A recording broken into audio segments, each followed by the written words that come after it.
కూటమి నాయకత్వం,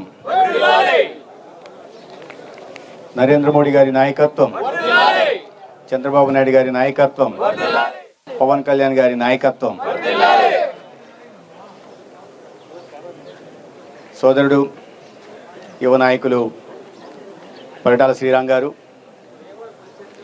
జనసేన రాష్ట్ర ప్రధాన కార్యదర్శి మిత్రులు మధుసూదన్ రెడ్డి గారు, డిఎంహెచ్ఓ ఫిరోజా బేగం గారు, ఎంపీడీఓ మనోహర్ గారు,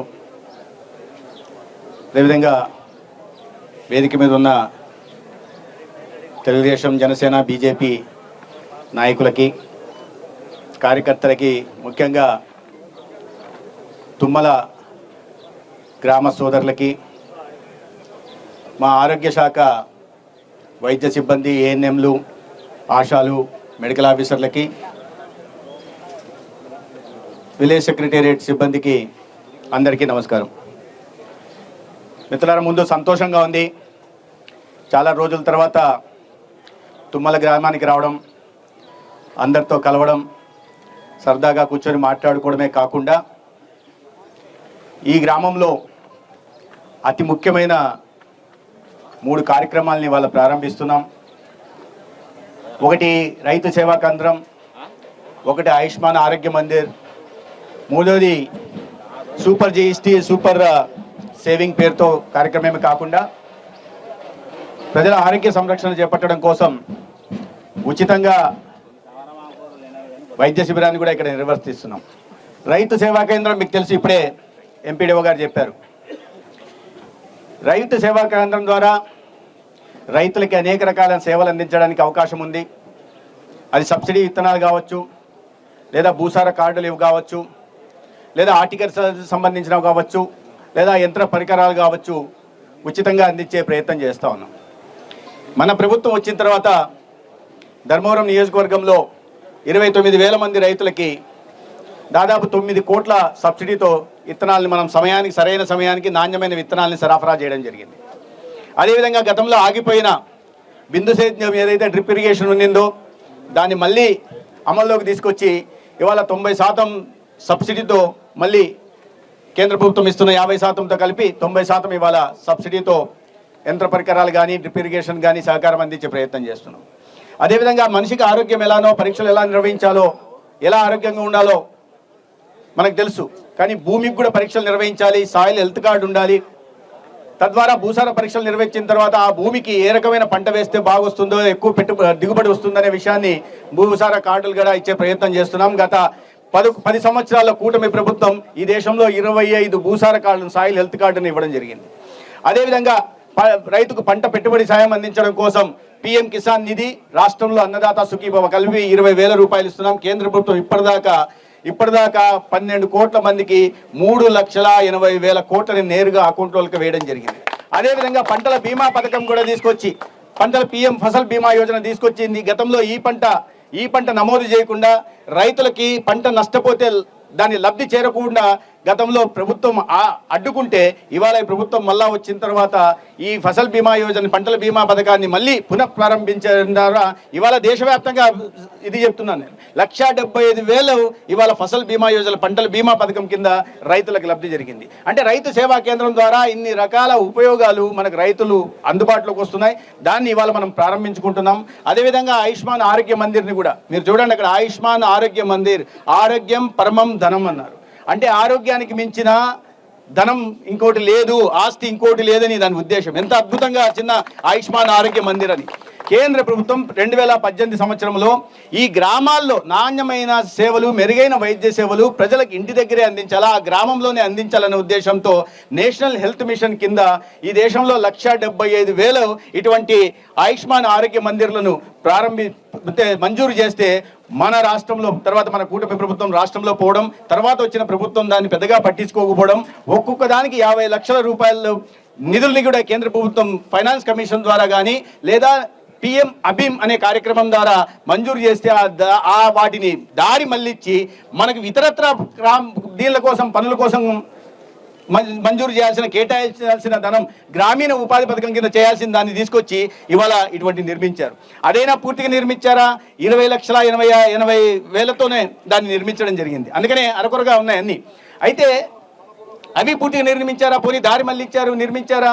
5 సంవత్సరాల్లో ఎంత నిర్మించారా అంటే 3,100 మాత్రం నిర్మించారు. మన కూటమి ప్రభుత్వం అధికారంలోకి వచ్చిన తర్వాత దీని ఉద్దేశం ఏంటంటే, ఒక BSc నర్సింగ్ చదివిన సోదరి ఒక కమ్యూనిటీ హెల్త్ ఆఫీసర్గా ఇక్కడే అందుబాటులోకి వచ్చి అందుబాటులో ఉంటూ గ్రామస్తులకి 14 రకాల పరీక్షలు నిర్వహించడమే కాకుండా 105 రకాల మందుల్ని ఇవన్నీ ఉచితంగా గ్రామాల్లో డయాబెటీస్ ఉన్న, హైపర్ టెన్షన్ ఉన్న పరీక్షలు ఇంటి దగ్గరికి వెళ్ళి చేయడం, బీపీ అపరేటర్స్ తీసుకెళ్లి చేయడం, ఈ రకంగా వైద్య సేవలు అందించడం కోసం తీసుకొచ్చింది. దీంట్లో ఎక్కువగా CHOలుగా అమ్మాయిలే ఉంటున్నారు కాబట్టి వాళ్ళకి కాస్త సౌకర్యవంతంగా ఉండాలా, దీంట్లోనే వాళ్ళకి గది కూడా నిర్మించి ఇవ్వాలనే ఉద్దేశం కేంద్ర ప్రభుత్వం చేస్తే ఆ నిధులు దారి మళ్ళించి అనకొరగా వాళ్ళు ఉండడానికి వసతి లేకుండా నిర్మించడం జరిగింది. కాంపౌండ్ వాళ్ళు కూడా నిర్మించాల్సిన అవసరం ఉంది. అయితే మన కూటమి ప్రభుత్వం వచ్చిన తర్వాత మన ముఖ్యమంత్రి గారు కేంద్ర ప్రభుత్వం దృష్టికి తీసుకెళ్తే ఇవాళ ఒక సంవత్సరంలోనే మనము దానికి 1,200 కోట్ల నిధుల్ని మంజూరు చేసుకుని ఒక్కొక్క ఆయుష్మాన్ మందిర్ని 55 లక్షలతో, గతంలో 20 లక్షలతో నిర్మిస్తే 55 లక్షలు, 45 లక్షల భవన నిర్మాణానికి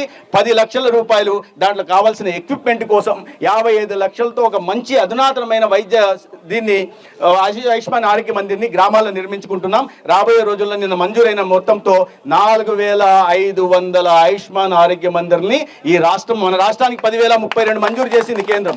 అయితే నిర్మించకపోవడం వల్ల అన్ని అరకొరగా ఉన్నాయి. ఎక్కడికక్కడ ప్రైవేటు భవనాల్లో ఉంటున్నాయి, చిన్న చిన్న గదుల్లో ఉంటున్నారు. దాని కారణంగా మా సోదరిమణులు మీరు చూస్తే BSc నర్సింగ్ చదివిన వాళ్ళు 30 సంవత్సరాల లోపు ఉంటారు, అనేక రకాలైన ఇబ్బందులు పడుతున్నారు. ఆ ఇబ్బందులు తొలగించడం కోసం ఇవాళ ఒక వారి కూడా ఉండడానికి వసతి ఉండేలాగా గ్రామాల్లో వారు ఉండి 24 గంటలు అందుబాటులో లాగా, రాత్రిపూట ఏదైనా ఇబ్బంది వచ్చినా, కష్టం వచ్చినా, నష్టం వచ్చినా, లేదా ఎవరైనా బాలింత యాంటీనాటల్ చెకప్ చేయాల్సన్నా, వారిని సరైన సమయానికి పై ఆసుపత్రికి తీసుకెళ్లాలన్నా వీళ్ళు అందుబాటులో ఉండేలాగా ఇవాళ వాటిని నిర్మించబోతున్నాం. రాబోయే రోజుల్లో రాష్ట్ర వ్యాప్తంగా 4,500 వాటిని పూర్తి చేయడమే కాకుండా 5 ఏళ్లలో రాష్ట్రంలో ఉంటున్న మొత్తం 10,032 ఆయుష్మాన్ ఆరోగ్య మందిర్లను కూడా పూర్తి చేసే దిశగా ఈ కూటమి ప్రభుత్వం చంద్రబాబు నాయుడు గారి నాయకత్వంలో, పవన్ కళ్యాణ్ గారి నాయకత్వంలో కేంద్రంలో ఉంటున్న నరేంద్ర మోడీ గారి సహకారంతో చేస్తుందని ఈ సందర్భంగా నేను తెలియజేస్తున్నాను. మిత్రులారా, అదేవిధంగా ప్రైమరీ హెల్త్ సెంటర్లను కూడా అదనంగా ఇటీవలే 100 ప్రైమరీ హెల్త్ సెంటర్లు కూడా రాష్ట్ర వ్యాప్తంగా మంజూరు చేయడం జరిగింది. దానికి 200 కోట్లు ఖర్చు పెడుతున్నాం. ఇక అన్ని ఇతరత్ర చాలా ఉన్నాయి, కానీ ఈ గ్రామంలో అన్ని విషయాలు మాట్లాడుకోవడానికి మనం ఇప్పుడు వీలు కాదు. వేరొక సందర్భంలో మాట్లాడుకున్న ఈ విధంగా ఆయుష్మాన్ ఆరోగ్య మందిర్ని ప్రారంభించుకోవడం జరిగింది. అదేవిధంగా మనం సూపర్ GST, సూపర్ సేవింగ్స్ అని మాట్లాడుతున్నాం. సూపర్ GST, సూపర్ సేవింగ్స్ ఇటీవల కేంద్ర ప్రభుత్వం నరేంద్ర మోడీ గారు 4 స్లాబులుగా ఉంటున్న ఈ ట్యాక్స్లను తగ్గించి కేవలం 2 ట్యాక్స్లను తీసుకురావడం వల్ల, ఒక 2 స్లాబ్లే 18%, 5% తీసుకురావడం వల్ల గతంలో 18% ఉంటున్న దాదాపు 90% వస్తువులు కానీ, సరుకులు కానీ, ఇతరత్ర పనిముట్లు కానీ, యంత్ర పరికరాలు కానీ, బైకులు కానీ ఇవన్నీ 5%లోకి రావడం లేదా 0కు పోవడం. అదేవిధంగా 12%గా ఉంటున్న వాటిలో 99% వస్తువులు, టూత్పేస్ట్ కావచ్చు, బుక్కులు కావచ్చు, లేదా ఇతరత్ర నిత్యావసర సరుకులు కావచ్చు, అది 5% లేదా 0% రావడం వల్ల ఇవాళ లబ్ధి ప్రతి ఒక్కరికి, మధ్యతరగతి వారికి, పేద తరగతి వారికి, ప్రతి ఒక్కరికి కూడా అనేక రకాలుగా లబ్ధి జరుగుతుంది. ఉదాహరణకు ఒక ఆటో కొనుక్కోవాలంటే గతం కన్నా ఇవాళ ఆటో 25,000 రూపాయలు తక్కువ అవుతుంది. ఒక ట్రాక్టర్ కొనుక్కోవాలంటే, ఒక రైతన్న ట్రాక్టర్ కొనుక్కోవాలంటే సబ్సిడీ, కేంద్ర ప్రభుత్వం సబ్సిడీ ఉంటుంది, రాష్ట్ర ప్రభుత్వం కూడా సబ్సిడీ ఇస్తుంది. ఇది కాకుండా సబ్సిడీ లేకుండా కొనాలంటే కూడా ఒక్క ట్రాక్టర్ మీద 85,000 తగ్గుతుంది. మీరు హార్వెస్టర్ కొనాలంటే, ఒక హార్వెస్టర్ కొనాలి, ఒక్కొక్క దాంట్లో మీరు గతంలో ఉన్న వాటిని చూసుకుంటా పోతే ఒక స్ప్రేయర్ కొనాలి, మనం భూమి స్ప్రేయర్ కొనాలి. గతంలో 48,000 నుంచి 67,500 ఉండేది. ఇప్పుడు అది దాన్ని 3,000 నుంచి 43,000 దాకా తగ్గుతుంది. అదేవిధంగా మనం ఎక్కువగా కంబైన్డ్ హార్వెస్టర్ కొనాలంటే 20 లక్షల నుంచి 95 లక్షలు ఉండేది. ఇవాళ ఇది 5%లోకి రావడం కారణంగా 12,04,000 నుంచి 5,90,000 ఒక హార్వెస్టర్ కొనడానికి తగ్గుతుంది.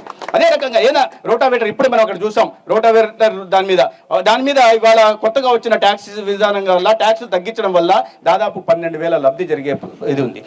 ఏ రకంగా మీరు పవర్ వీడర్ కొనాలంటే పవర్ వీడర్ మీద 1,500 నుంచి 12,700 దాకా ఇవాళ రేటు తగ్గుతుంది.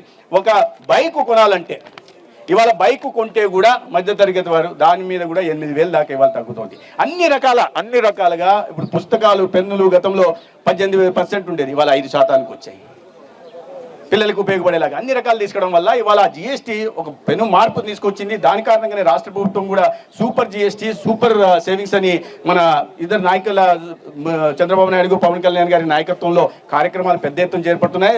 గ్రామీణ ప్రాంతాల్లో కూడా వీటి మీద అవగాహన కలిగించాలా అనే ఉద్దేశంతో ఈ సూపర్ జిఎస్టీ, సూపర్ సేవింగ్స్ కార్యక్రమాన్ని ఇక్కడ కూడా నిర్వహించడం జరిగింది. ఇవన్నీ కాకుండా మనం ఇవాళ ఒక ఉచిత వైద్య శిబిరాన్ని కూడా నిర్వహిస్తున్నాం. సంస్కృతి సేవా సమితి ఆధ్వర్యంలో వైదేహి ఆసుపత్రి, పెద్ద అధునాతనమైన ఆసుపత్రి, ప్రతిష్టాత్మకమైన ఆసుపత్రి బెంగళూరులో వారు వచ్చి ఇవాళ ఆర్థోపెడిక్స్ కానీ, గుండె జబ్బులకు కానీ, ఇతరత్ర క్యాన్సర్ వాటికి కానీ అందరూ స్పెషలిస్ట్ డాక్టర్లు వచ్చినారు. వారి పరీక్షలు నిర్వహించిన తర్వాత ఎవరికైనా తీవ్రమైన అనారోగ్యం ఉంటే వారిని బెంగళూరు తీసుకెళ్లి ఉచితంగా దానికి కావాల్సిన చికిత్సలు కూడా అందజేసే విధంగా ఇవాళ మనం మన గ్రామంలో పెట్టుకుంటున్నాం. ఇవన్నీ ప్రభుత్వ పరంగా చేస్తే అది ప్రైవేట్ పరంగా మన సహకారంతో, వైదేహి వారి హాస్పిటల్ వారి సహకారంతో అది చేయడం జరుగుతుంది. ప్రధానంగా ఎందుకు ఈ గ్రామంలో మనం పెట్టామంటే ప్రభుత్వం తరఫున మనం క్యాన్సర్ పరీక్షలు నిర్వహిస్తున్నాం.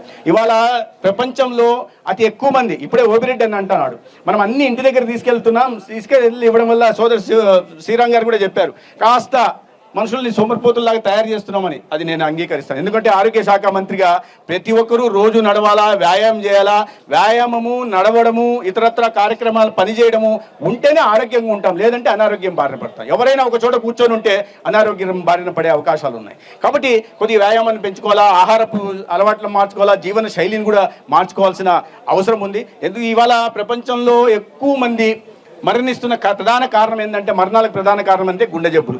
20% మంది ప్రపంచంలో గుండె జబ్బుల కారణంగా మరణిస్తున్నారు. తర్వాత ఇంతకుముందు మనకు సంక్రమిత వ్యాధులతో బాధపడే వాళ్ళం.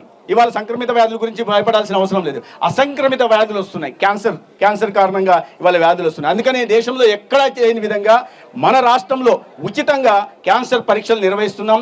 ఓరల్ నోటి క్యాన్సర్కి, అదేవిధంగా 18 సంవత్సరాలు నిండిన మగ ఆడకి ఓరల్ క్యాన్సర్ చేస్తుంటే 80% క్యాన్సర్లు ప్రధానంగా దేని కారణంగా మరణిస్తున్నారయ్యా అంటే నోటి క్యాన్సరు, రొమ్ము క్యాన్సరు, గర్భాశయ ముఖద్వార క్యాన్సర్, సర్వైకల్ క్యాన్సర్, వీటి ద్వారా మరణిస్తున్నారు. కాబట్టి ప్రాథమిక దశలను గుర్తించడానికి లేదా అవగాహన కల్పించి నివారణ చర్యలు తీసుకోవడానికి ప్రభుత్వం ప్రయత్నం చేస్తుంది. దేశంలో ఏ రాష్ట్రం కూడా చేయటంలో, కేవలం ఆంధ్రప్రదేశ్లో చేస్తున్నాం.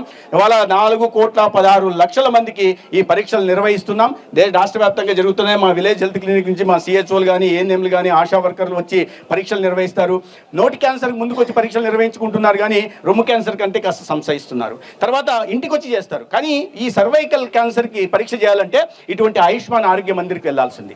ఆయుష్మాన్ ఆరోగ్య మందిర్కి ప్యాప్ స్మియర్ టెస్ట్ అని చేస్తారు. అక్కడ చేసుకుంటే ఎక్కువ మందికి ఇవాళ దేశంలో క్యాన్సర్లలో ప్రతిరోజు 1600 మంది చనిపోతుంటే దాంట్లో 200 మంది ప్రతిరోజు సర్వైకల్ క్యాన్సర్ కారణంగా చనిపోతున్నారంటే అది ఎంత ప్రమాదకారిగా ఉందో మనం అర్థం చేసుకోవాల్సి ఉంది.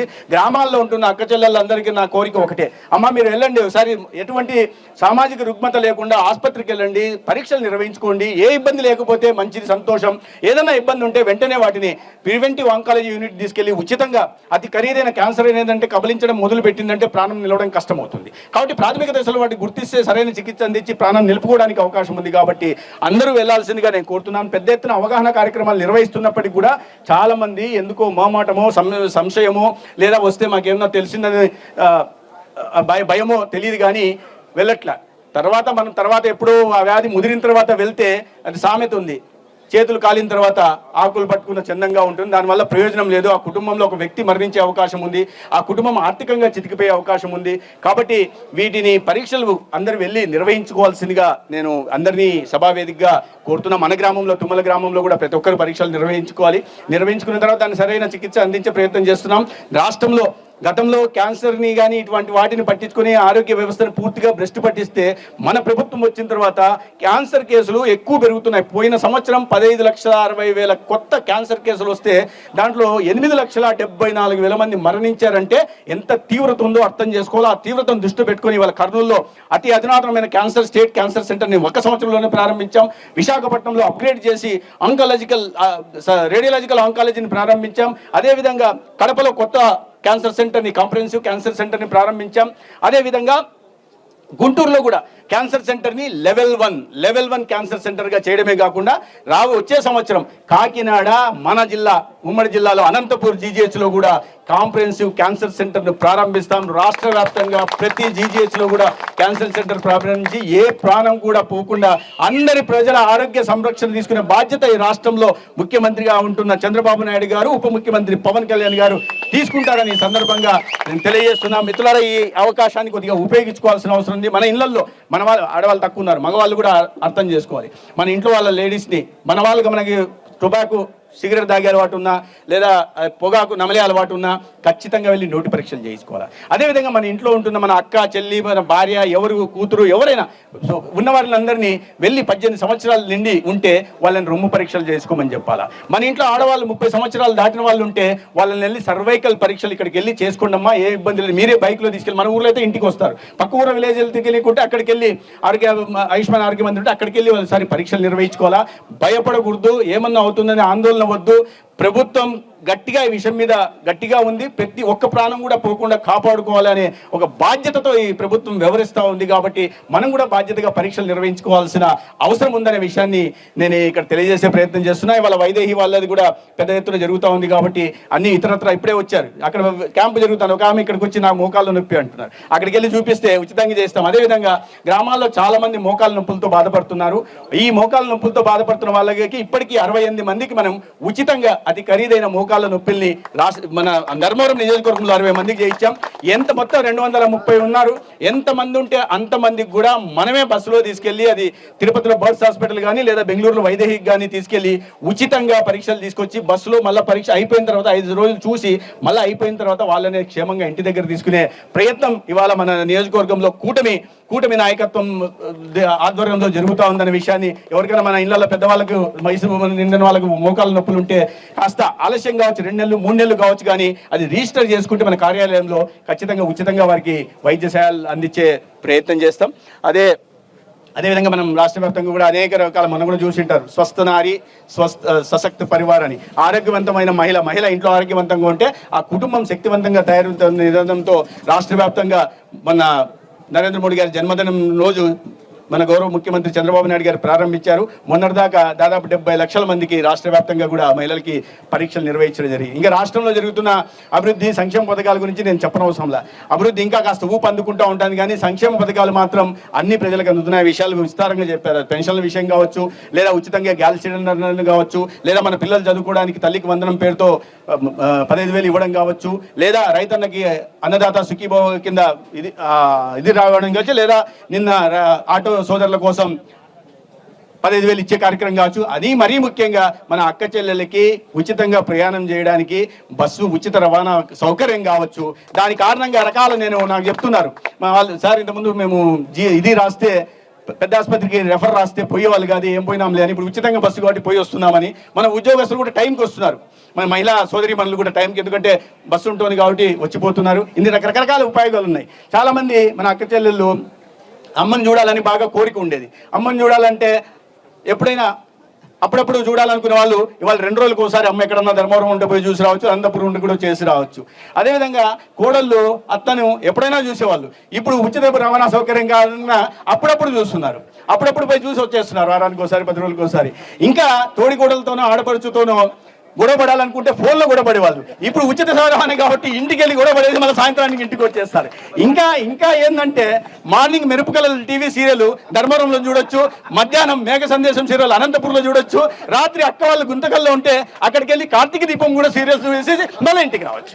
ఇంత సౌకర్యం ఇవాళ కూటమి ప్రభుత్వం రాష్ట్రంలో మహిళలకు అందించింది. ఒక ఆర్థిక, అది నవ్వులాటకి చెప్పట్లే నేను, ఒక ఆర్థిక స్వావలంబన, ఆర్థిక స్వాతంత్రాన్ని మహిళలకి ఇచ్చి ఈ రాష్ట్రంలో మహిళలకు మేము పెద్దపీట వేస్తాం, మహిళలను గౌరవిస్తాం, మహిళల ఆత్మ గౌరవాన్ని నిలుపుతాం అనే ఉద్దేశంతో ఇవాళ కూటమి ప్రభుత్వం పనిచేస్తున్న విషయాన్ని మనం ప్రజల్లోకి విస్తృతంగా తీసుకెళ్లాలని తెలియజేసుకుంటూ, ఇవాళ ఈ కార్యక్రమం సందర్భంగా అందరినీ కలిసే అవకాశం కలిగించినందుకు తుమ్మల నిర్వాహకులకి, తుమ్మల అధికారులకి, అదేవిధంగా తుమ్మల గ్రామస్తులకు కూడా ధన్యవాదాలు తెలియజేసుకుంటూ సెలవు తీసుకుంటాను. భారత్ మాతాకి, భారత్ మాతాకి.